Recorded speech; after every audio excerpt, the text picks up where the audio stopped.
jacket, third row back. Could you Thank tell you us your very name, much. please? My name is Martijn Bolt. I'm here from the Netherlands on behalf of the Dutch Blockchain Knowledge Institute.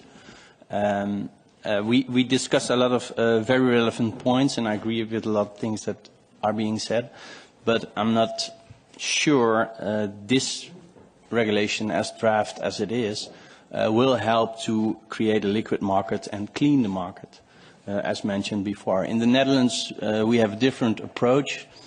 You might call it the horizontal approach.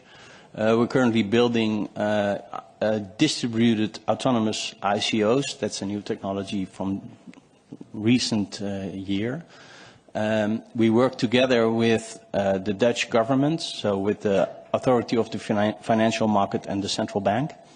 And we implement ICO technology that allows the investors to remain control over their funds. So before the project is finished, the investors remain in charge, and we implement a democratic process within the blockchain technology that allows the investors to regain their funds if the project goes haywire. And this is the way blockchain technology is meant to work. We redistribute away from the central parties onto the ledger technology, and we avoid basically the problems that are being mitigated with this report.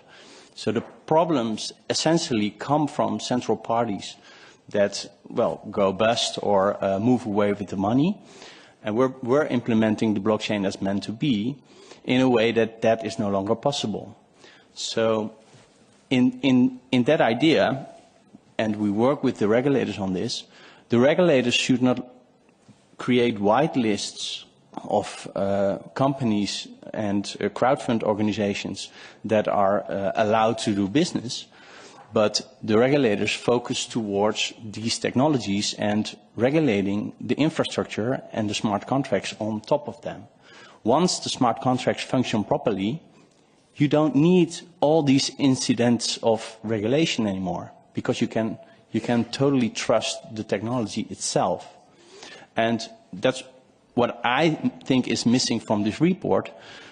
This really focuses on the current ICO market that is not